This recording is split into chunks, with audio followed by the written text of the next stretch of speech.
You have a dog that is roughly the size of a loaf of bread, and somehow it is winning.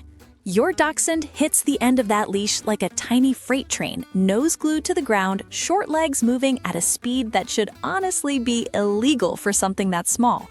You pull back, they pull harder. You stop, they look back at you like you're the problem. And by the time you get home, your arm is tired, your patience is gone, and your Dachshund is already on the couch looking completely unbothered. Sound familiar? Here's the thing. This is one of the most common complaints from Dachshund owners, and it's not because your dog is stubborn, badly behaved, or untrainable. It's because nobody told you why Dachshunds pull the way they do, and more importantly, nobody gave you a method that actually works for this specific breed. That changes today.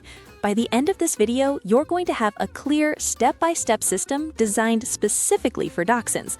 Let's get into it. Step 1. Understand why your Dachshund pulls. Before you can fix the problem, you need to understand what's actually driving it.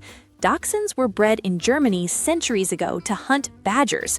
That's right, these little dogs were built to track scent underground, follow tunnels, and push forward relentlessly until they found their prey. That instinct didn't disappear when your Dachshund became a house pet. Every single walk, their nose is picking up hundreds of scent trails, and their ancient breeding is screaming at them to go, go, go. This means pulling on the leash isn't bad behavior for a Dachshund, it's natural behavior. Their nose is leading the way, and their brain rewards them for following it. When you yank the leash back and keep walking, you're fighting hundreds of years of selective breeding. No wonder you're losing. So the goal here isn't to punish the pulling. The goal is to make staying with you more rewarding than following their nose. Big difference. Step 2. Ditch the harness that's making it worse. This one surprises a lot of Dachshund owners. If you're using a back clip harness, the kind where the leash clips to the ring on your dog's back, you are accidentally making the pulling worse. Back clip harnesses were originally designed for sled dogs. They distribute pressure across the chest in a way that makes it comfortable to pull forward. You're basically gearing your Dachshund up to mush. Now, Dachshunds do need a harness rather than a collar because of their long spine and neck sensitivity. That part is absolutely correct.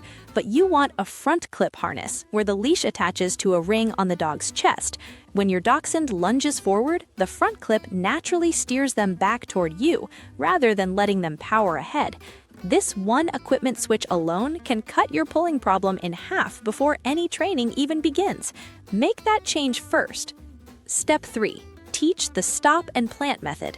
This is your core technique, and it works beautifully with Dachshunds because it removes the reward they're chasing. Here's how it works. The moment your Dachshund hits the end of the leash and starts pulling, you stop completely.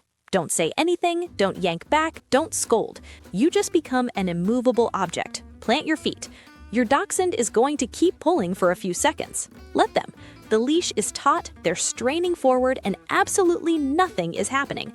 Eventually, it might take 10 seconds, it might take 30. They're going to ease up. The second that leash goes slack, you say yes in a bright, happy voice and take a step forward as your reward.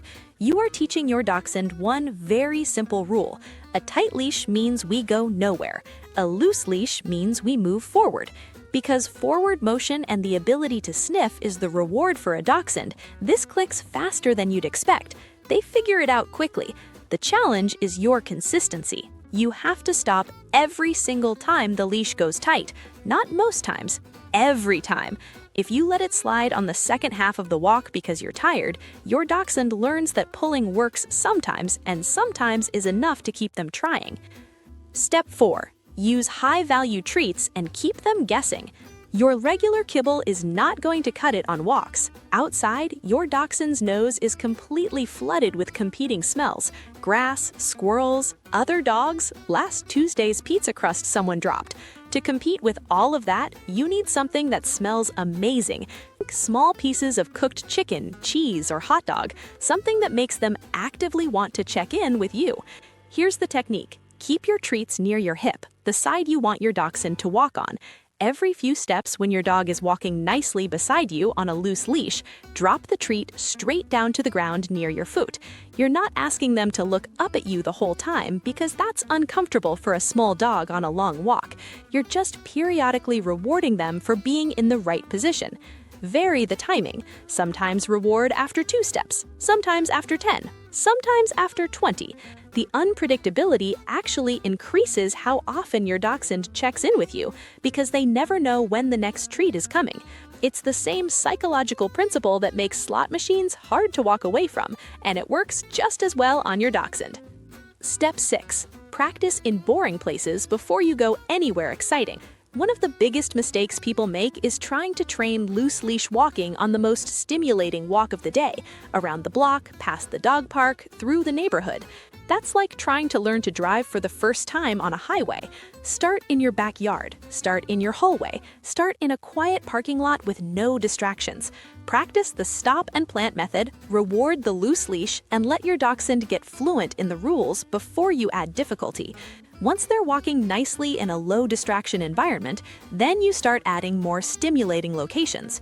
Dachshunds are smart, genuinely smart, and they learn context fast.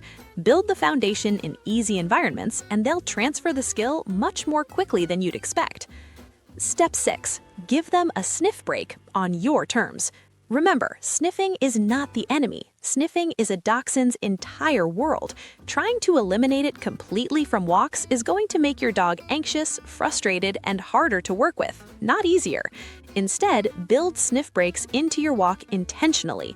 Pick a phrase like, "Go sniff," and use it when you reach a patch of grass or a tree, giving your Dachshund a 30-second window to smell everything they want.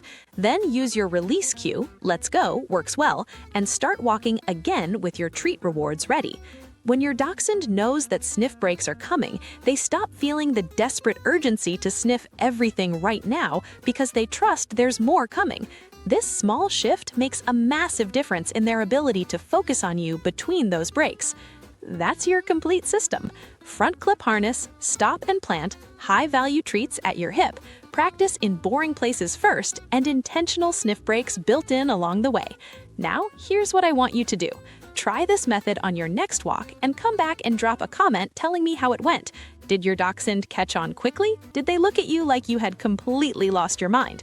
Either answer is valid. I want to hear it. If you found this helpful, hit that like button because it helps other Dachshund owners find this video when they need it most. And subscribe if you want more breed-specific training content, because we've got a lot more coming for you. Your Dachshund is not a problem to be solved. They're just a dog waiting for someone to finally speak their language. Now, go take a walk.